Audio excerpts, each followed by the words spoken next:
¿Preguntas hasta ahí? ¿Dónde está mi pantalla de los colores? Ya. Esta lámina la imprimen y la van a mirar. Ah, no estoy compartiendo. Ah, sí, estoy compartiendo. Ya.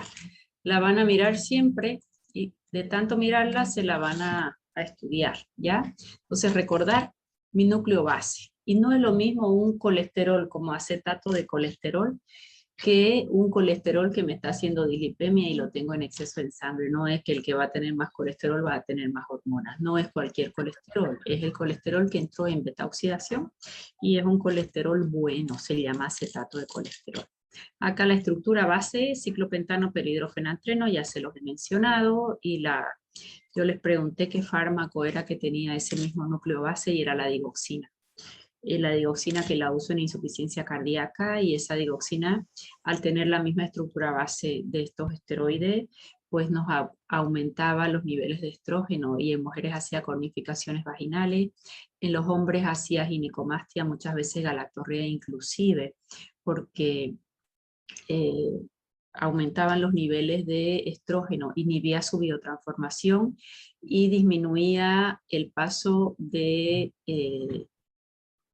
¿cómo se llama? Biotransforma en mayor cantidad a testosterona y le inhibe la biotransformación a los estrógenos. Ese era el problema de la digoxina en el largo plazo, ¿no? Entonces problemas en hombres y en mujeres principalmente cornificaciones vaginales, si es que no estábamos en una fase fértil, ¿no? En una edad fértil. Bueno, ¿y cómo es que mi cortisol va a producirse? Él se forma de forma pulsátil todos los días, de 14 a 20 miligramos de cortisol por día, 8 de la mañana, y baja el 50% hasta las 16 horas, sí. Sin embargo, ahí me preguntaba hace rato Boris, y si yo no dormí, pasé toda la noche estresado, ¿cómo está mi cortisol al día siguiente? Acá depende si son insomnios agudos, ¿no? Un día, 2 días, o eso es de tipo repetitivo y el paciente duerme muy poco, pues su cortisol al día siguiente va a estar muy alto, y después en X horas del día se le baja terriblemente, el paciente pierde energía, y si eso lo mantienes por mucho tiempo, aunque el factor estresor se mantenga, ya no responde tu cuerpo, porque el cortisol cayó, entró en un síndrome de fatiga crónica. ¿Qué factores son los que me van a hacer que yo produzca más cortisol? El estrés, tanto físico como emocional. Hipoglicemia, fíjense ustedes que ahora está de moda estos ayunos intermitentes. Ah, me quedo 20 horas sin comer, 16 horas.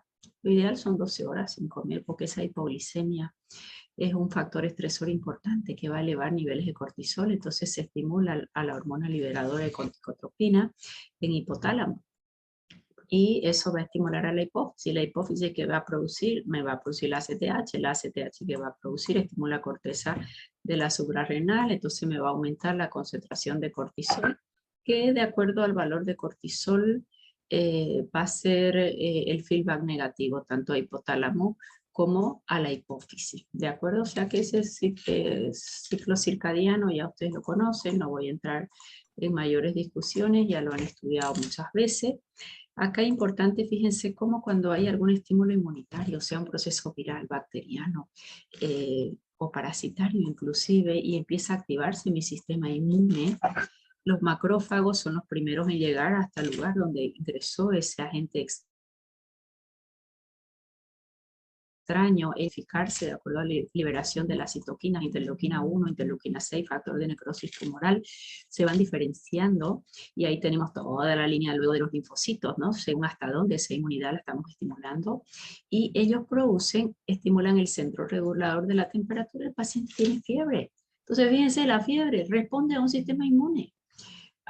Yo no soy muy amiga de bajar la fiebre, hay que dejar a ver hasta dónde sube, cuánto tiempo tolera el paciente, a no ser que le deje muy mal estado general, o sea muy pequeño el paciente y tiende a convulsionar por fiebre, ahí nunca hay que dejar que suba de 37,5 su temperatura, hay que empezar a medicar. Luego los niños pasan cierta edad y ya estas convulsiones febriles generalmente ya desaparecen, ¿no? Entonces, ¿por qué hay fiebre? Porque mi sistema inmune está reaccionando, y cuando hay fiebre se eleva mi temperatura, entonces yo estoy catalizando todo mi sistema de defensa para hacer frente a ese virus, a ese parásito. Por eso que a mí me gusta mirar la fiebre y no siempre doy antitérmico. Ay, doctora, es que me deja hecha pomada y me da una taquicardia, sí, le voy a dar No, dice, me duermo y ni me entero. Entonces démosle tiempo al cuerpo para que ese aumento de temperatura catalice mis reacciones, excepto que la vida, que ponga en riesgo la vida del paciente. ¿Ya? Siempre el paciente se asusta porque le da taquicardia. ¿Por qué le da taquicardia? Porque al haber fiebre y vasodilatación disminuye presión arterial, repletamente simpático y se va a elevar la frecuencia cardíaca, ¿no? Luego, esa citoquina y todas estas células inmunitarias ya diferenciadas, esos linfocitos, estimulan hormonas liberadoras de corticotropina, se libera la corticotropina en hipotálamo, actúa en la hipófisis, ACTH, suprarrenal, cortisol. ¿Para qué me sirve este cortisol? Yo estoy hablando de un cortisol que estoy aumentando su producción por un mecanismo inmunitario de defensa que necesito. El cortisol es un mediador de inflamación, naturalmente. Yo me estreso, sube mi cortisol, ¿para qué? Me está defendiendo, es un antiinflamatorio. Ya vamos a ver que pues en su mecanismo de acción me va a bloquear toda la vía de la inflamación, desde el núcleo base, porque tenemos dos vías de la inflamación, la principal y la alterna, me va a bloquear las dos. ¿De acuerdo? Entonces ese es el mecanismo por el cual mi organismo funciona. Pero imagínense producir este cortisol en elevada cantidad todos los días, independiente de un estímulo inmunitario. Es simplemente por trabajo físico, un estrés emocional. Entonces eso me va a ir desregulando las hormonas. Las hormonas lamentablemente entre ellas se comunican. Yo no puedo decir esta está bien y esta está más o menos bien. No, ellas tienen todo su ente regulador hipotalámico y una le va a afectar generalmente a la otra. Ya lo hemos dicho, tiene su ritmo circadiano.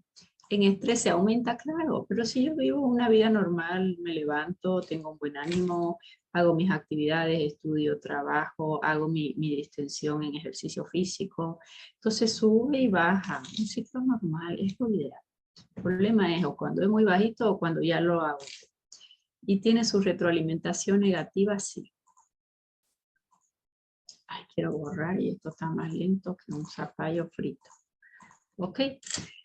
Ese ritmo circadiano, esto es importante, aumenta a las 3 o 5 horas del sueño. Estoy hablando de un buen cortisol, que yo necesito un buen cortisol al día siguiente para tener buena energía, aunque yo no coma, el cortisol me va a mantener mi glucosa, porque es una de sus funciones. Y ustedes me preguntarán, profesora, ¿por qué es un buen cortisol? Uno es lo mínimo. Yo trabajo con un laboratorio que su máximo es 19, pero siempre hay que mirar, otros dan 25, 18, de acuerdo a su técnica y a su reactivo. Pero si uno es lo mínimo y 19 es lo máximo, ¿qué será un buen cortisol? Porque a veces uno mira, así está en rango, dice. Bien. ¿Será lo mismo 2 que 18? Los dos están en rango. A ver, voy a anotar acá. Yo les digo, al laboratorio voy, cortisol en ayuna, 8 de la mañana. 1 es lo mínimo y 19 es lo máximo. Un paciente que tiene 2 y uno que tiene 18, ¿será lo mismo? Los dos están en rango. ¿Verdad? ¿Por qué? A ver, ¿qué opinarías ahí? No sé. ¿Qué haces con el de 2 y qué haces con el de 18? ¿Cómo lo interpretas? Los dos están en rango. Y todo el mundo mira los laboratorios, está lo normal, y tin, lo te queda. Ni se ponen a pensarlo. Yo recibo pacientes, todo tiqueado, doctora, todo está bien. Todo me lo tiqueó mi ginecólogo que me pidió, mire, está todo bien. Y vos ves que está aquícito, o está acá. ¿Qué opino? ¿Será lo mismo que el cortisol esté en 2 a que esté en 18? Están los dos en rango. Pues lo mínimo es 1, lo máximo es 19. A ver, ¿quién quiere opinarme algo? Esa interpretación me es extremadamente importante. Todo el mundo busca valor normal y punto. No. ¿Qué es un buen cortisol? Carlos.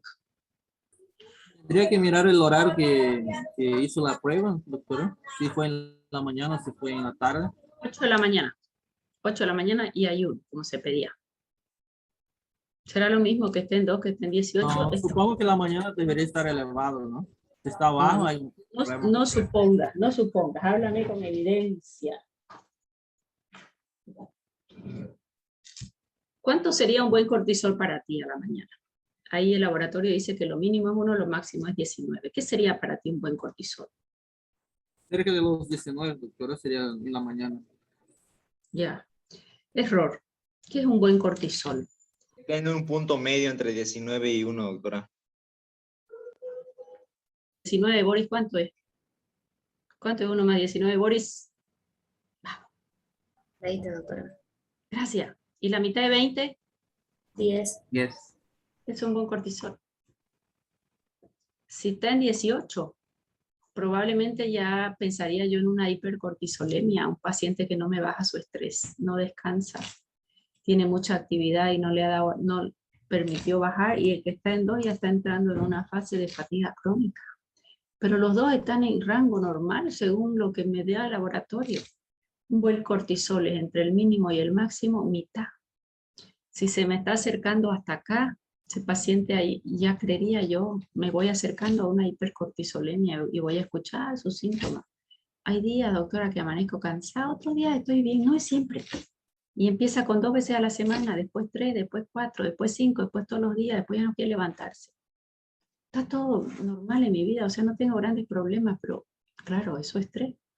Cada uno de su forma, del trabajo, de físico, emocional, lo que ustedes quieran. Y si está muy bajo de esto, ya esa glándula se me está cansando. Un cortisol de 2, ¿qué hago? Tengo que darle materia prima y controlar estrés para que él empiece a subir de nuevo, porque puede entrar en un cansancio y fatiga crónica. Y acá me va a entrar en un hipercortisolismo que él solito luego va a inhibirse. Y si se inhibe, el paciente está agotado. ¿Se entendió esto? Para mí esta interpretación es importante. Nunca miren, está entre el mínimo y el máximo. Piensen, en este caso es el valor medio entre el mínimo y el máximo. ¿Tiene su ritmo circadiano? Sí, excepto los andrógenos, ¿no? Esos no tienen un ritmo circadiano. El ritmo circadiano sí lo tiene el cortisol. Puede haber una variabilidad individual, sí, de acuerdo a cómo duerme el paciente. Si tú trabajas de noche y duermes en el día, tienes un ritmo circadiano al revés. La exposición a la luz y a la oscuridad. El cortisol tiende a bajarse cuando tú apagas todas las luces para dormir. Y a la madrugada él va a empezar a subirse, porque a las 8 de la mañana es su pico máximo en condiciones normales. 16 horas debería bajar al 50%, hasta la medianoche debería bajar más todavía, y de ahí empieza otra vez a subir. Es todo un ciclo del cortisol. ¿Lo altera quién? Yo me estreso hoy a la noche, no voy a estudiar, mañana es mi examen. ¿Cómo va a estar mi cortisol mañana? Que si alguien me habla, muerdo, estoy irritable, estoy cansado, pero me siento energético y no dormí, mi cuerpo es fantástico. Eso no le puedes hacer a tu organismo, no está bien. Puede haber estrés psicológico, algunas enfermedades, claro, pero todo tiene un límite. Todo esto me sube el estrés, pero ¿será que yo te puedo tener ese cortisol alto por mucho tiempo? No, la glándula se agota, y cuando ella se agota ya viene exactamente todos los efectos contrarios. Antes decía, pero no me canso, duermo creo que 2 horas y estoy pilas al día siguiente, y este ritmo lo llevo ¿cuánto tiempo? Llegará un momento en que eso ya no te va a responder. ¿Sí? Todas las, ¿quién te aumenta esa producción de cortisol? Esta hipoglicemia a mí me preocupa. Con todos estos pacientes que hacen tanto eso, ayuno intermitente, esa hipoglicemia te sube cortisol, ¿no? Esfuerzo físico extremo, pacientes quemados, infectados, tiene su regulación, no vamos a entrar en detalle porque ya hemos hablado bastante. Máximo 8 de la mañana, se los he dicho muchas veces. ¿Cuánto es lo normal por día? De 14 a 20 miligramos. No estoy hablando de la concentración que te da un laboratorio de acuerdo a la técnica que ellos hagan, si es nanogramos, si es picogramos, si es microgramos, ¿no? Esto es lo que producimos por día, de 14 a 20. Mínima en las últimas horas de la tarde, baja, y de ahí si baja ya te toca empezar a subir para estar máximo a las 8 de la mañana. Bien. Ahí están sus picos. Vamos ahí con el mecanismo de acción. Esto es interesante. El corticoide tiene un efecto, digo yo, siempre indirecto. ¿Por qué? Porque este es el glucocorticoide. Yo voy a tomar un glucocorticoide. Él es extremadamente liposoluble. ¿Cómo lo sabe, profesora? Porque tiene en su estructura el ciclopentano perhidrofenantril. Y eso le da la liposolubilidad al tener ese anillo. Entonces, él atraviesa sin problema la membrana de la célula. y una vez pasa la membrana de la célula aquí en el núcleo, o como es en el citoplasma, perdón, él intenta ir hasta el núcleo. Esto de acá, negro, de aquí para abajo, el núcleo. En el núcleo, acuérdense que viene el código genético, el DNA, que le da un código al mensajero. El mensajero determina con ese código qué proteínas van uniéndose o qué aminoácidos, perdón. ¿Cuál es la secuencia de aminoácidos para el formar una proteína? Así es como se forman las proteínas en mi cuerpo. DNA da el código. ¿A quién? Al mensajero. Ahí está la secuencia de aminoácidos que se deben unir en el ribosoma, en el segmento 40 y 60S. En las bacterias en el 30 y en el 50, en los humanos 40 y 60. Y ahí se forma una proteína. ¿Bien? Entonces viene el glucocorticoide, atraviesa la membrana sin pedir permiso porque es liposoluble. Cuando viene acá al citoplasma se agarra un, ¿qué se llama? Un transportador que lo va a llevar, un gen reactivo al corticoide, le da más liposolubilidad y con él entran al núcleo. Aquí estoy en el núcleo, este era el citoplasma y esta es la membrana celular, ¿no? Entonces, en el núcleo ya él me determina la secuencia de aminoácidos. ¿Para qué? Para que se formen proteínas. O sea que acá le dice a este DNA, quiero esta secuencia de aminoácidos. Le dice al mensajero el DNA y ese mensajero da toda la secuencia de aminoácidos. ¿Para qué? Para formar una proteína. Proteína es secuencia de aminoácidos. ¿Quién trajo el código? El mensajero lleva y trae. Pero este corticoide vino hasta el DNA de mi núcleo y decirle, querido DNA, quiero esta proteína. ¿A quién utilizó el DNA? Utilizó al mensajero. ¿Y qué formé? Lipocortina. O sea que el corticoide sí o sí tiene que entrar dentro de mi núcleo con todo su mecanismo. ¿Para qué? Para estimular la producción de una proteína. ¿Cómo se llama esa proteína? Se llama lipocortina. Adivinen qué va a ser la lipocortina. ¿Quién sabe algo? ¿Tiene la fosfolipasa 2, doctora? Bien, Boris. ¿Y qué es la fosfolipasa 2, Boris?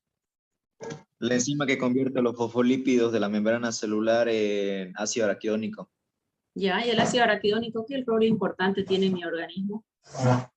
Es pieza fundamental para generarme prostaglandinas o leucotrienos.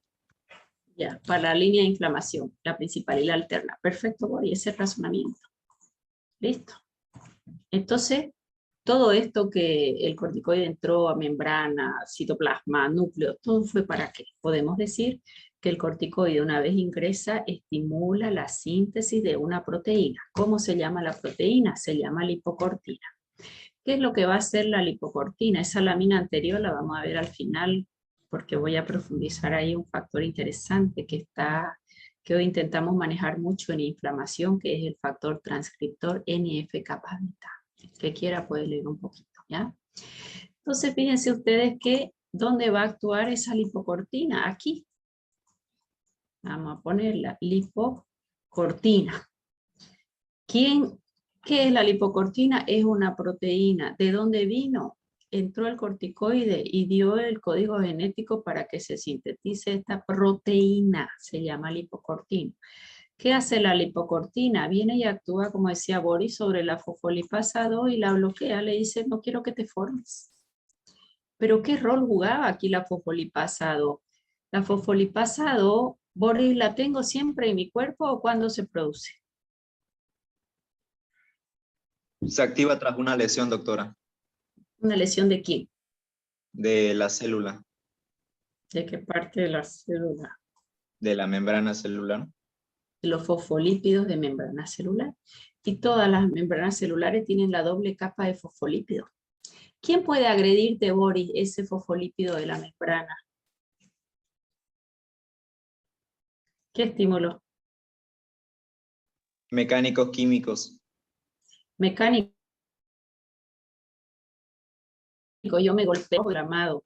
Físico. Me quemé, quedó rojo, quedó inflamado. Me cortaron con un bisturí porque me van a hacer una cirugía. Se liberan fosfolípidos de membrana. Entró una bacteria, liberó su toxina. Estoy en un shock séptico. Una toxina biológica, ¿no? Entonces, fenómenos físicos, químicos, térmicos, Quien destruya fosfolípidos de membranas recién se va a liberar fosfolipasados. Si yo ahorita tengo todas mis células intactas sin agresión física, química, térmica, biológica, no tengo fosfolipasados. ¿De acuerdo? Se va a liberar solo cuando yo he dañado estos fosfolípidos de membrana.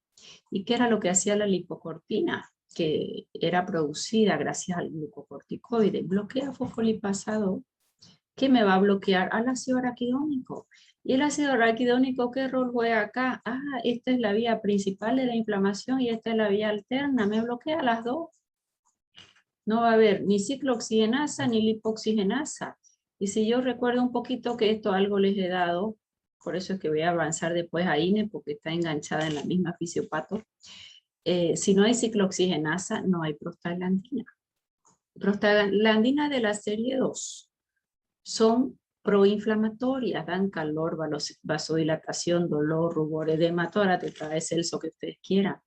La serie 2, proinflamatoria. Ojo, serie 1 y serie 3 son antiinflamatorias. Omega 3 estimula la producción de la 1 y de la 3. Son antiinflamatorias, esto lo anotan en su mente. La serie 2 son las proinflamatorias. Se forma tromboxano. ¿Cómo pasó en COVID? Una inflamación extrema en pulmón y después sobreviene, o en cualquier área del cuerpo, sobreviene formación de trombo. ¿Por qué usamos glucocorticoides? ¿O por qué anticoagulamos al paciente? Porque posterior a la inflamación sobreviene coagulación. ¿Por qué? Porque se libera tromboxano. ¿Y el tromboxano qué hace? Agrega las plaquetas y hace vasoconstricción. Por eso al paciente con COVID, profilácticamente su aspirineta, por lo menos para evitar que se agreguen las plaquetas. Y luego si su dímero D se sube, pues vamos a usar un anticoagulante en vía oral, una Apixaban, Rivaroxaban, y si no hay mucho dinero, hasta una warfarina puede utilizar, que es mucho más económica, pero su franja es más estrecha. O si una acción muy rápida, porque mi dímero está disparadísimo, que es un producto terminal de la coagulación, usamos una enoxaparina, una heparina no fraccionada de bajo peso molecular. ¿Se dan cuenta? Entonces, esta ciclooxigenasa dispara prostaglandina, dolor, rubor, inflamación, edema, dispara coagulación. Y ustedes me dirán, pero y esta dice lo contrario, prostaciclina. Más bien, en lugar de vasoconstricción hay vasodilatación y evita agregación de plaquetas. Generalmente empieza una y terminamos con la otra, ¿sí? O sube una o sube la otra. Hay pacientes, por ejemplo, o médicos, donde si van a utilizar un corticoide, hay quien dice lo vamos a usar porque va a evitar agregación de plaquetas, pero si ya hubo una coagulopatía de consumo y ya estoy en un shock séptico en la última fase, lo que empezó con un fenómeno trombótico y yo anticoagulé, se consumen los factores de coagulación y después el paciente sangra, ¿no? Entonces esas dos van a ir regulándose. Eso es importante también manejarlo bien. En definitiva, ¿yo qué quiero en esta lámina? Recordar que la fosfolipasa se produce por agresión. Si no hay agresión, no se va a producir. ¿Quién la va a bloquear? El corticoide. ¿Qué proteína formaba el corticoide? ¿Qué mecanismo de acción tiene? Formar la lipocortina. Formar lipocortina. Estimular la formación de una proteína llamada lipocortina. ¿Qué hace la lipocortina? Bloquea fosfolipasado. Por lo tanto, ¿cuál es el efecto farmacológico de los glucocorticoides? Bloquear las dos vías de la inflamación, motivo por el cual lo declaramos el antiinflamatorio más potente que se conoce hasta hoy en día. ¿Alguien le gana? Nadie. Como antiinflamatorio no le va a ganar nadie. ¿De acuerdo? Aprovecho simplemente para recordarles que la ciclooxigenasa es bloqueada por los AINE. Bloqueo la vía principal, esto ya se los he dicho en algún momento, y si acá se está liberando mucha fosfolipasado, todo esto va hacia esta vía de la lipoxigenasa, por eso es que a veces me desencadenan en estos pacientes alérgicos, asmáticos, las crisis. Por eso es que está contraindicado en alérgicos, en asmáticos, el uso de los AINE, porque bloquea esta cascada y probablemente se va toda su materia prima para la formación de las lipoxigenasas. ¿Bien? ¿Preguntas hasta ahí?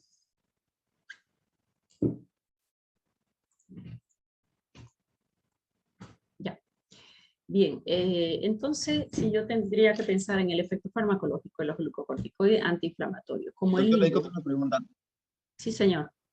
Si tuviéramos que dar un antiinflamatorio en un paciente asmático que estaría contraindicando los AINES, ¿qué tendríamos que dar? ¿Solamente glucocorticoides? Sí, a veces el paracetamol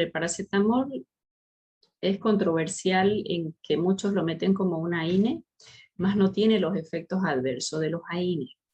Los AINES por naturaleza son nefrotóxicos gastrolesivos. Paracetamol ni es nefrotóxico ni es gastrolesivo, pero es hepatotóxico a dosis alta dependiendo del sistema antioxidante. Pero no es antiinflamatorio, es analgésico. Si precisas antiinflamatorio, todos los pacientes son diferentes, ¿no? Uno va probando si aumenta crisis, si no aumenta el uso de un diclofenaco o un ibuprofeno. No es que es una contraindicación absoluta. ¿Sí? En cuanto la recibe, aumenta su cuadro, no le des ni mucha dosis ni poca dosis. Si es un analgésico, busca un paracetamol. Antiinflamatorio va a tener que usar un glucocorticoide. Pero te repito, no todos los pacientes van a responder igual, no todos los asmáticos son iguales, no todos tienen crisis todos los días, ni es persistente, puede ser leve, moderado, severo, puede ser un intermitente, ¿no? Pero a priori empiezas a dar, ay doctor, cuando tomo esto, me vienen mis crisis, ¿qué vas a hacer, Boris, con ese paciente? Cambiaré de medicación, doctora. No me tome más ibuprofeno, acuérdese en su vida. Ah, pero doctor, ¿y qué hago ahora? Y él tiene que usar glucocorticoides si es necesario. Glucocorticoides es espectacular. ¿Qué problema tengo con él? Efectos farmacológicos aquí y efectos adversos allá arribísima. Ahorita vamos a entrar a mirar ahí el efecto. Si bien como antiinflamatorio no le gana a nadie, él cobra su precio por ser un buen antiinflamatorio. ¿Ya? Los efectos adversos, mucho. Vamos a ir mirando uno por uno. Si bien tenemos el efecto antiinflamatorio, ¿ya? De los corticoides, también ellos alteran el metabolismo. Lamentablemente, ¿de quién? Hidratos de carbono, proteínas y lípidos. O sea, me altera mi metabolismo. ¿En qué sentido? Sobre los hidratos de carbono, estimulan la glucogenólisis. Glucogenólisis, el glucógeno se rompe en sus cadenas, libera glucosa a sangre, entonces eso me va a hacer hiperglicemia. ¿Qué le hace a las proteínas y a los lípidos? Entran en gluconeo, nueva génesis, formación de glucosa a partir de sustratos que no son hidratos de carbono, a partir de proteínas y lípidos. Y si me destruye mis proteínas, catabolismo proteico, destrucción de masa muscular y enzima antianabólico, disminuye la formación de masa proteica. ¿Y a los lípidos qué les hace? Oh, bellísimo, los destruye. Ah, qué bueno, me destruye los lípidos. Hace lipólisis. ¿Para qué?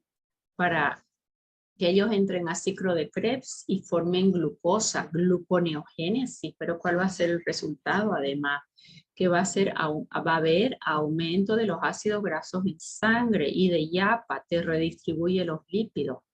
Paciente con mucha cantidad de corticoides, carita de luna llena, espalda de búfalo, redistribución en la cintura abdominal de la grasa. O sea que ninguno de los efectos en el metabolismo es bueno. Acá me hace hiperglicemia por glucogenolisis. Acá por estas dos me hace también hiperglicemia por gluconeogénesis. De YAPA, catabolismo proteico, efecto antianabólico. De YAPA, lipólisis, aumenta de los ácidos grasos libres en sangre con redistribución de la grasa en X lugares del organismo, que te da una fase típica de un síndrome de Cushing. Entonces, hasta acá yo qué pudiera decir. Los glucocorticoides, ¿qué efecto farmacológico tienen? El primero que voy a nombrar es antiinflamatorio, mejor que él ninguno. El número 2, lamentablemente alteran el metabolismo, hidrato de carbono, proteínas y lípidos, con todo lo que les he dicho.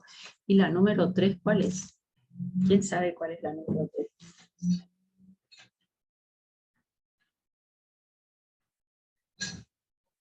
¿Lipólisis con redistribución de las grasas, doctora? No, eso es el metabolismo, ¿no?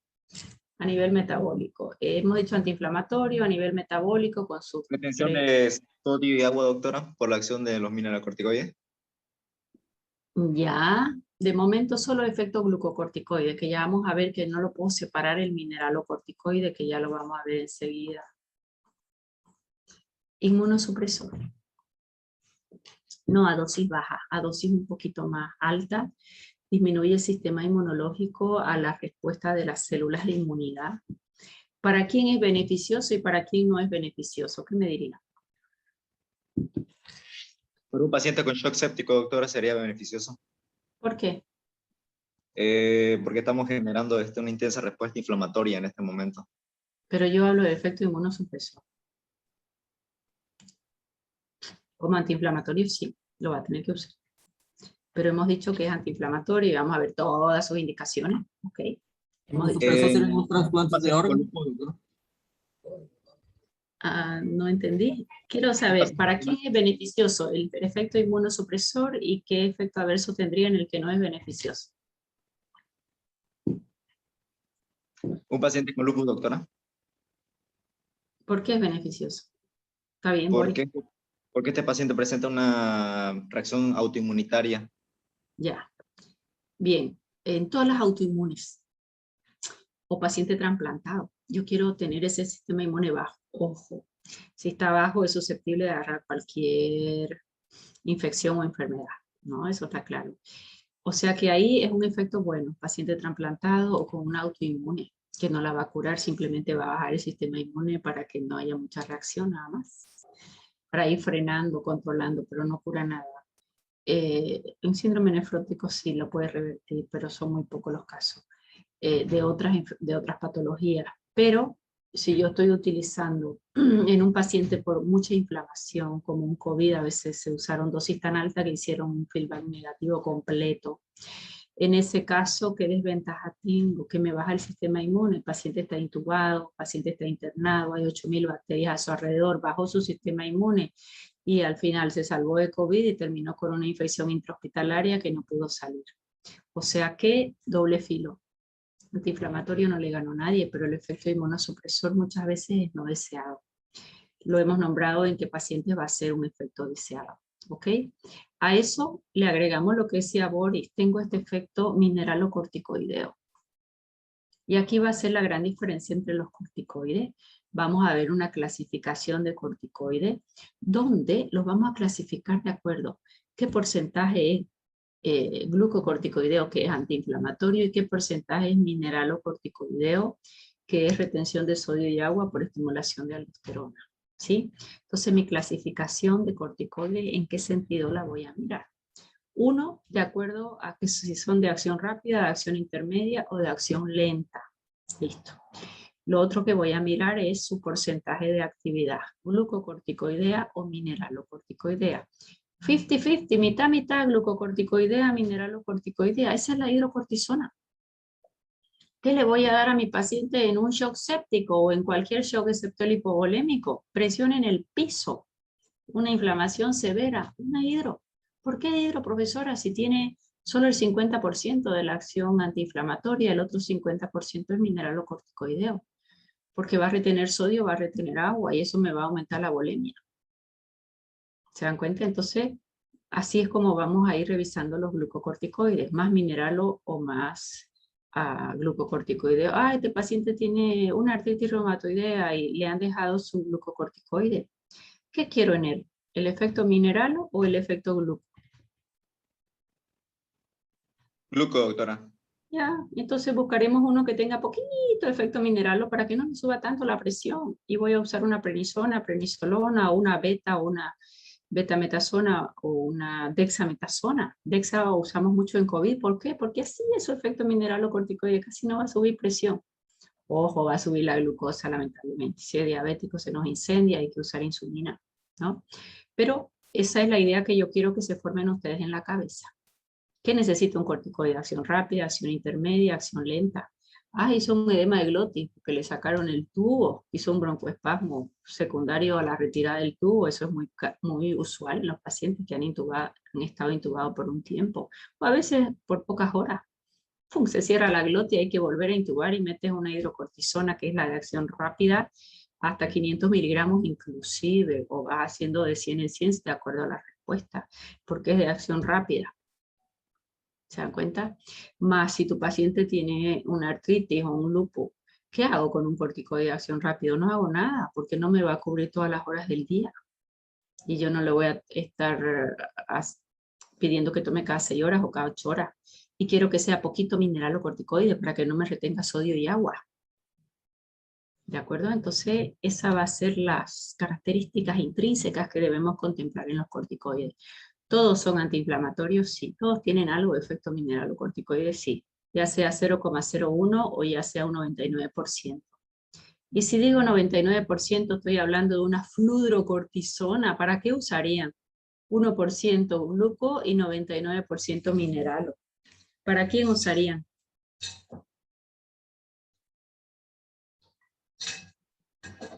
Un paciente de shock, doctora. No, para los pacientes perdedores de sal, incluso en vía oral, ¿no? Para esos pacientes es la que menos usamos, pero sí se la puede utilizar. Bien, preguntas hasta aquí.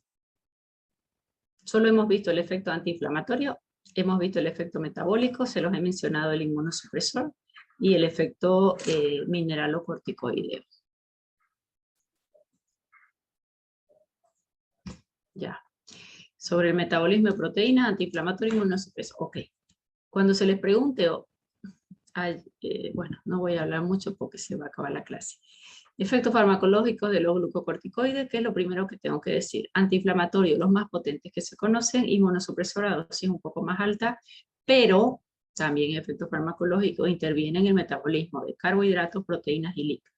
Carbohidratos llevan a hiperglicemia, proteínas, catabolismo, antianabólico y lípidos, lipólisis. ¿Ok? Esto ya lo hemos conversado en carbohidratos, gluconeogénesis, formación de nueva glucosa a partir de sustratos que no son hidratos de carbono. Aquí falta glucogenólisis, ¿no? Disminuyen la captación de glucosa, tienen una acción antiinsulina, sí, me pueden favorecer una resistencia a insulina, proteínas disminuye, ya hemos visto, en definitiva, hiperglicemia, principal efecto adverso. Ay, quise borrar y casi me salí, ya. Principal efecto adverso. En los lípidos ya lo hemos visto, redistribución de la grasa, lipólisis, aumentan los ácidos grasos libres, proteínas, destrucción de proteínas. ¿Cómo es la fase de un síndrome de Cushing? Así las patitas flacas, los bracitos flacos, la cara redondinga, la espalda aumenta de tamaño y la pancita bien grande, ¿no? Es la redistribución de la grasa. Bien. Hasta ahí entonces ya hemos visto el efecto en metabolismo. Ya sabemos por qué antiinflamatorio, porque estimula la síntesis de lipocortina que inhibe a fosfolipasado. Y el efecto inmunosupresor, enseguida vamos a ver un poquito acerca de en realidad la inmunidad humoral y la celular, a las dos las va a inhibir.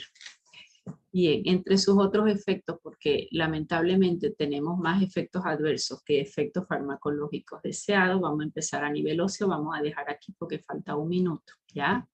Les voy a hacer solo 2 Zoom hoy y el sábado de esta semana y de la próxima, hasta que terminen su examen y de ahí cada uno retome en su horario normal con la cantidad de clases que damos usualmente, ¿de acuerdo?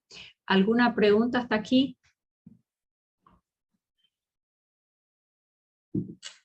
¿Nadie tiene ninguna duda? Nada. El día sábado, si tienen alguna duda acerca del examen así concreta, podemos dedicarnos unos 15 o 20 minutitos a resolución de dudas, o si necesitan toda la clase, no tengo problema, ¿ya?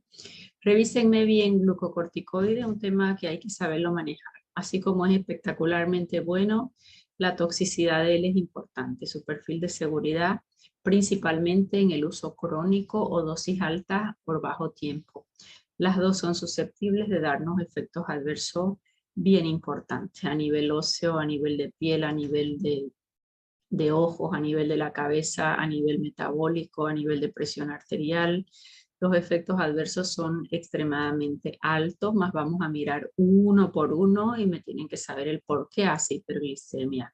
Para que me digan por qué hace hiperglicemia, porque hace glucogenólisis, porque hace gluconeogénesis. Doctor, disculpe, un paciente con uso crónico de glucocorticoides puede generar una resistencia a insulina típico de un diabético tipo 2. Sí, terminará en diabetes probablemente. Hay que ir controlando si lo necesita porque esta